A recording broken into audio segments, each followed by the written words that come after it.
Hello and welcome to the second of my tips around playful magic. So this is one of my favorite things to talk about, and I thought I'd get some visual examples as well. And this is all about journaling.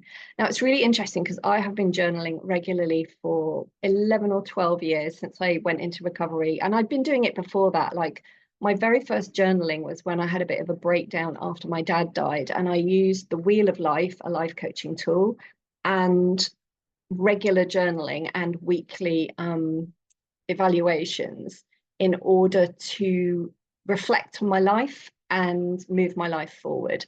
And this worked really, really well because it allowed me to take tiny little steps but still feel like I was moving forward. And believe me, these steps were absolutely tiny. Like one of them might be walk to the post office and buy some stamps and walk back again. And that, for the state I was in my mental health, was a massive, massive thing. So I could feel these tiny little achievements being ticked off. And eventually I applied for jobs, went back to work, moved house, like a whole load of stuff happened. But it started from tiny, tiny little steps. So journaling has really worked for me as far as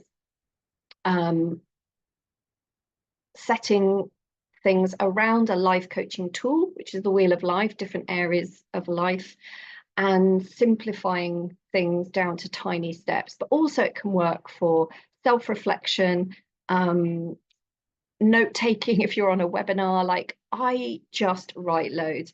And something that happened to me a few years ago was that somebody gave me permission to write in color. And I'd been a nurse for a really long time, and everything we wrote had to be written in black because it was a legal document. And the freedom of being allowed to use my beautiful colored pens is amazing for me. I have synesthesia, so I love color and I love journaling in color.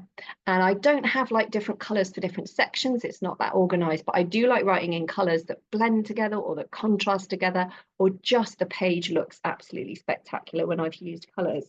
So this is an example of the current journal that I've got. How beautiful is this? This is actually an art book, a sketchbook. But I thought a few months ago I wanted to get a different type of book to shake up my journaling so that I did journaling in a different way, and I've really enjoyed it. So I can write pretty neatly in lines, even on a plain bit of paper, but it means I can do my little doodles in it. I also do some writing in different colors and in columns, and there's all sorts of different ways of setting it out. So this is my main journal, and it's actually, as I said, a sketchbook. What do I write in here? I write every day. I write the intention. So the playful magic part of it is I'm writing about the life that I'm bringing in, but I'm writing it as if it's already real or as if it's already happened. So remember when I moved into that beautiful home. I've been watching a couple of property programs over the last couple of days and really feeling into like seeing people buying houses or doing houses up, and like, oh my goodness, that is going to be me doing that. So sort of making it more real. I'm writing down things that I'm learning from my mentor. I'm writing down, well, I wrote down the playful magic list, which is what I'm going through in these videos. So I thought, if I'm teaching playful magic, like how would I do it? What do I actually do in my life that creates more magic, more manifesting, more connects me to higher level consciousness, moves my life forward, but in a way that's more creative and playful and fun. And so I wrote all those notes down in here as well. So that's my general all-purpose one. I also have this one, which is a daily one, which my friend Romilly and we do these seasonal journals. And we started this one in March. So the cover has a kind of inspirational collage, a bit like a vision board, but instead of me thinking, what is it instead of it coming from logic, I have a box of words and I have loads of images, and I'm kind of, what is the vibe or the energy, or what words in this box like pop for me right now? And I make a collage for the cover generally. My friend Romilly loves to paint watercolors, so hers generally is a bit more watercolory. And then this has space for full moon and new moon journaling, beginning of the season, like what my intentions for the season. And this is something I write in. So it's got a page for every day. So I write like what I've done during the day, so I can look back and see what I've done, because I quite often forget what's happened. even a few days ago. And it's really good to have a space where I can go, oh, here's what I'm doing. And also here's what I'm not doing. What am I still avoiding? And then the weekly review at the end of the week is my life categories, looking at how I've moved my life forward in everything that's important to me. So, for example, for me, it's how am I moving forward in my vitality and wellness, in my next level self and my manifesting, in my creative expression, in my business, in money, and in my social and love life.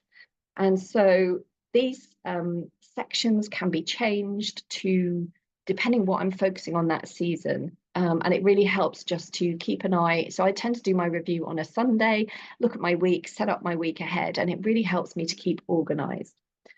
This is another collage, which would have been around the full moon. So we have a couple of pages for art after the full moon journaling. And it's just, yeah, this is a new moon one, so there's one page there. So this was watercolor, and then some lovely stickers that say, I believe in magic. And this just looks like playful magic to me. It's kind of unicorn colors, those classic ones that are used a lot now. And art and stickers, see these lovely shiny love hearts on there as well. It's just beautiful. It's just a joyful thing. I'm generally creating this while I'm chatting to my friend Romilly while she's doing hers. And I just love creating colourful, high energy, beautiful journal pages that kind of act like oracle cards as well. So sometimes the way the words fit together is really interesting, because I might pick a word out that might be life, and I go, oh yes, I want to put that in there, and there's a word that probably will go with it, and it's not necessarily the word that's next to it in the advert or the article that I've cut it out of. And then later on I might have another word come up and I'm like, oh, that one wants to go with life, so I'll pop that in there. So this one, for example, this is like a kind of starburst one, and then these have gone together with wonder and world and a beautiful view and holiday life. So these make sense to me, but they might not make sense to you. But this is kind of a soul thing. There's a kind of lovely precious stone in the middle of that one that wanted to be stuck in there. So there's lots of different ways of using my journal. So journaling, and I just like writing. This is kind of energetic sketch of myself, fully lit up and alive and sharing my magic with the world. So I really love having spaces to just doodle and draw and enjoy making art. So yeah, journaling.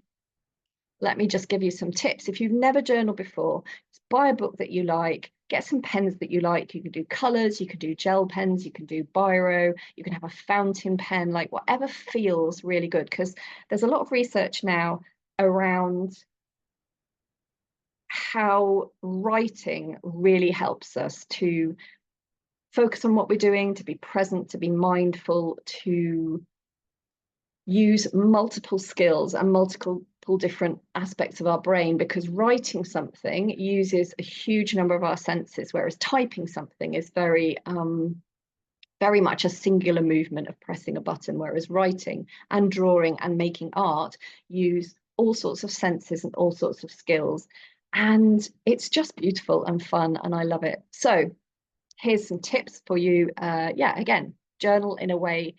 Find a journal you really love. Find some pens you really love and just experiment. Like I've bought journals in the past and this paper's not quite as smooth as I'd like, or it hasn't worked out quite as well. And I also, like I said, buy different types of journals so that I can shake up my own journaling practice. If I'm listening to a webinar or I'm inspired by something, I'll write it down so I don't forget it. I will write in my small journal every evening what I've done so that I kind of know how I'm spending my time. And the middle section is kind of for either gratitude, or at the moment I'm using it for sort of evidence that my life is moving on, because here is the evidence that is from my future in my present. So that's been really fun looking for that as well. And then you can do some self-reflection. You can do free writing or intuitive writing, or more sort of soulful writing, whereby you can write a conversation to yourself, your higher self. You can write a conversation to the universe. You can write a conversation to somebody that's passed on. And you just sort of, dear, whatever your name is, or dear higher self, or dear universe, and you ask them a question, and then you write from the point of view of the universe or your ancestor or your higher self, and you just let it flow out of your pen, and do not edit, do not worry about it, do not over logicalize it. And it's really incredible for tapping into your intuition or into higher intelligence and getting some answers from there. That works really well as well. The other thing that I really like to do, which I do smaller versions in journals, but this one is like a kind of mind map style spider diagram, where I write things in the center of the space and then write around it. That helps me to get lots of ideas out of my head. And again, doing them in different colors really works as well. So yeah, so you can use it for notes, you can use it for recording your daily activities, you can use it, of course, for gratitude or for evidence that things are moving forward. You can make collage in it, you can draw in it, you can stick things in it, you can do your weekly review at the end of the week, which is kind of like tracking if you do bullet journaling. So you have a day of the week where you really look at the overall picture and go, okay, this is where I'm at now. What am I doing moving forward? You can write down, like last night, I was awake in the middle of the night. It's very, very hot here in the UK, but I'm often awake in the middle of the night. But I was listening to some amazing meditations on YouTube and getting kind of higher level downloads because it's nighttime and everything's quiet and dark. And so I was writing those down as well, so that when I wake up in the morning, I actually remember perhaps the higher guidance that I've received overnight, instead of going, I'm sure I'll remember that in the morning, you know how it goes. I had another period of sleep, and then when I looked at it, I was like, wow, okay, that's what I wrote at 4:30 a.m. That's amazing. So yeah, so let me know how you get on with your journaling, how you use journaling, and what you love about it. And I'll do the next tip again very soon. Bye bye.